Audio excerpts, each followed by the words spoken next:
चमक तो वही है और चमक के साथ चीजें थोड़ी बदल गई हैं। ये ग्राउंड जीरो पे संगठन काम करता है, उसमें योगी और मोदी काम नहीं करते। एक मुनव्वर राना का शेर है कि बुलंदी कब तलक किस शख्स के हिस्से में रहती है, बड़ी ऊंची इमारत भी बड़े खतरे में रहती है। जग जाहिर है कि कितना डैमेज कुछ हुआ है पार्टी को। हालांकि अगर बात करें विशेषकर इसके लिए सिर्फ मोदी जिम्मेदार नहीं है। तो जब से मुख्यमंत्री बने मेरे ख्याल में आज तक उन्होंने हार का मुंह नहीं देखा है।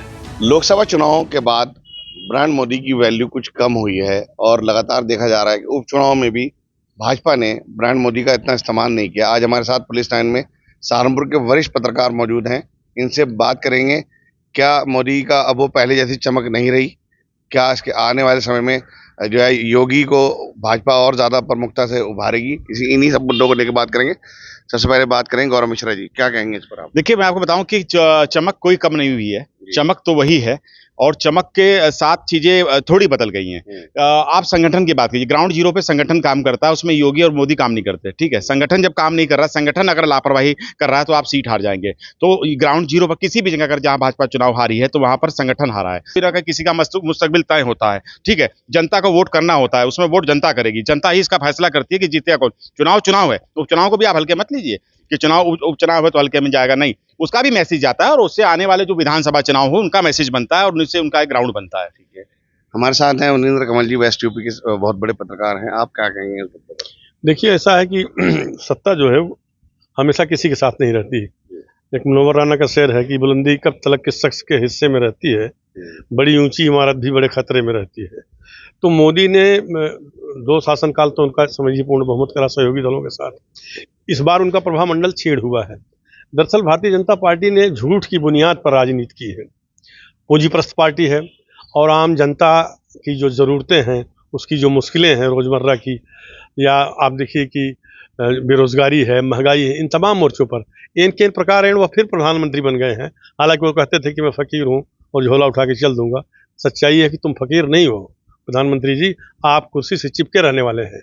इसलिए आप एन प्रकार जोड़ तोड़ करके फिर प्रधानमंत्री बन गए। रही बात विदेशों में सम्मान दिए जाने की, ये सब कोई भी प्राइम मिनिस्टर होता तो उसके साथ होता, क्योंकि भारत एक बहुत बड़ा बाजार है। मल्टीनेशनल कंपनियां इसकी तरफ मुंह बाय देखती हैं, हाथ जोड़ के खड़े रहते हैं। अमेरिका से रिश्ते खराब हुए थे ना, जो पोखरण परीक्षण हुआ था, लेकिन फिर क्या हुआ? तो ऐसा कुछ नहीं है कि मोदी में कोई जादू है। जादू मीडिया ने बनाया, गोदी मीडिया ने, सच्चाई नहीं दिखाई गई। लेकिन इस बार जो यूट्यूबर्स थे, जिसमें मैं धन्यवाद देना चाहूँगा रवीश कुमार का और संजय शर्मा का, विशाल शर्मा का, तमाम इन लोगों ने जनता के बीच सच्चाई दिखी। उसी का नतीजा रहा कि उत्तर प्रदेश जैसे बड़े सूबे में भारतीय जनता पार्टी जो है औंधे मुँह गिर चुकी है। और आने वाले 2027 की विधानसभा चुनाव में जो संकेत मिल रहे हैं, उससे लगता है कि भाजपा का बोरिया बिस्तर इस बड़े राज्य से बंध जाएगा। आज़ादी की लड़ाई में कितने मुसलमानों ने वो हंसते हंसते फांसी के तख्त पर फंदे पर चढ़ गए। तो सांप्रदायिक माहौल पैदा करने, अब 125 करोड़ मुसलमान कहाँ जाए, यहाँ से चले जाएंगे देश से क्या? उनका इस देश में योगदान नहीं है। उनको आप 2 दर्जे के नागरिक बनाना चाहते हैं। देश ऐसे नहीं चलता है। अब लोग इन चीज़ों को जान गए हैं और उसका नतीजा सामने आएगा। ठीक है, और लोग विजन से बात करेंगे। विकास जी, विकास कपिल हमारे साथ हैं, आप क्या कहेंगे इस मुद्दे पर? कितना डाउन हुआ है मोदी ग्राफ? देखिए 24 का जब चुनाव खत्म हुआ उसके बाद जब नतीजे आए हैं तो जग जाहिर है कि कितना डैमेज कुछ हुआ है पार्टी को। हालांकि अगर बात करें विशेषकर इसके लिए सिर्फ मोदी जिम्मेदार नहीं है। मोदी ब्रांड की आप बात कर रहे हैं, मोदी मैजिक की रहा है तो जो कहीं ना कहीं कुछ सीटें निकल गई।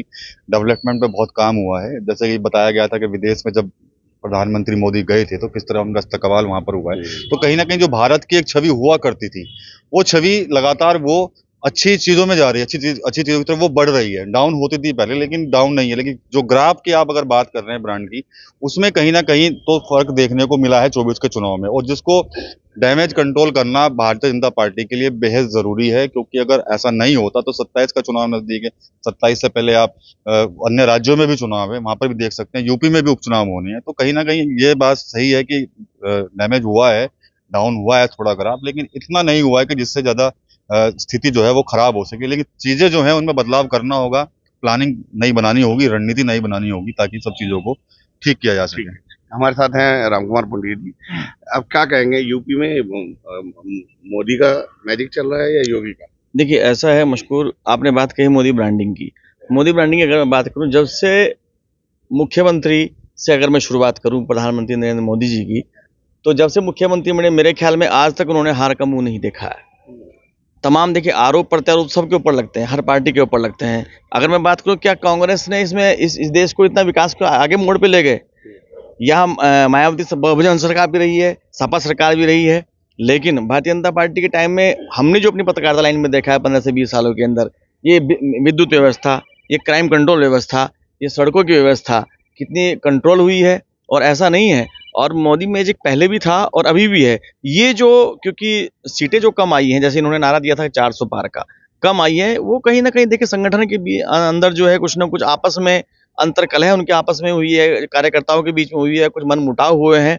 उसको पार्टी को जो है उस डैमेज कंट्रोल को उभारना होगा, तभी आगे चल पाएगा। और देखिए बिल्कुल जो हमारे साथियों ने बात कही है, अगर ऐसा ना होता तो आज मोदी जी को रशिया के अंदर, ऑस्ट्रेलिया के अंदर जो सम्मान मिलता है, जिस देश में वो जाते हैं सम्मान मिलता है, तो ये अपने आप में कोई छोटी बात नहीं है, बहुत बड़ी बात है। और मेरा अपना मानना है कि मोदी जी के साथ साथ जो है योगी जी का जादू भी जो है यूपी में इस तरह से ही चलेगा। और 2027 में विधानसभा चुनाव होने वाले हैं। मेरा अपना मानना है कि पहले कई राज्यों में भी चुनाव है, हरियाणा में चुनाव है, हरियाणा में भी भारतीय जनता पार्टी, देखिए ये अच्छा किया है भारतीय जनता पार्टी ने हरियाणा के अंदर जो है मनोहर लाल खट्टर को हटाकर दूसरे चेहरे को सामने लाया, क्योंकि उनकी उपेक्षा लगातार की जा रही थी वहां पर, और उस डैमेज को उसको वो डैमेज कंट्रोल उन्होंने किया है। हालांकि वहाँ गठबंधन कल जो है इनेलो के साथ मायावती ने किया है, वो एक अलग चीज है, लेकिन वहाँ बीजेपी अपने आप को सुधारने की स्थिति में है और मोदी योगी का जादू निरंतर चलता रहेगा।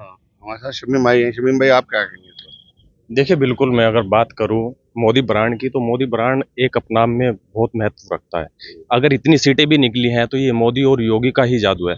लेकिन वहीं अगर राजनीति की बात करें तो राजनीति जो है हिंदू मुस्लिम की नहीं चलेगी। आप राम मंदिर पर बात करते हैं, लेकिन राम मंदिर पर क्या हुआ है? अभी देखिए बारिश हुई है, लेकिन राम मंदिर में भी पानी भरा है। वहाँ पर जो है एक ढांचा जो बनाया गया था है वो चूरा है।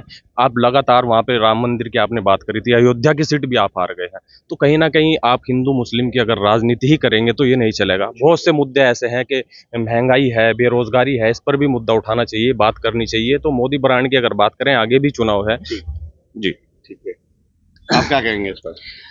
देखिए सीधी सीधी बातें बताऊं तो अब की बार मोदी मैजिक नहीं चल पाया था। कारण सिर्फ और सिर्फ ये थे कि संगठन की जो समितियां थी, उस संगठन को जो निराधार करने की कोशिश की गई थी, वो मेन कारण बताए गए थे।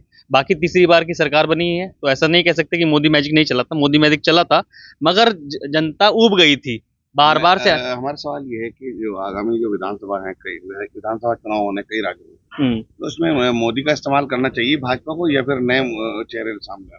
देखिए उनके पास स्टार प्रचारकों की कमी नहीं है भाजपा के पास में। अकेले मोदी नहीं है कि सिर्फ वही काम करेंगे वही आएंगे, इसके अलावा योगी भी हैं और उनके पास।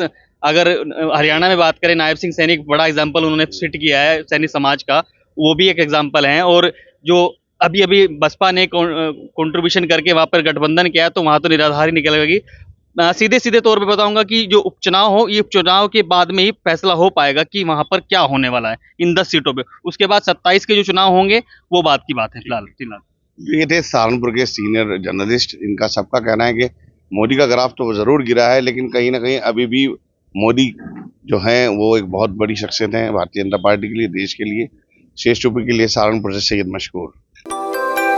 यूपी की हर खबर देखने और उनसे अपडेट रहने के लिए हमारे चैनल श्रेष्ठ यूपी को सब्सक्राइब और लाइक करें। साथ ही बेल आइकन को दबाना ना भूलें, जिससे हमारे हर वीडियो की जानकारी आप तक पहुंचती रहे।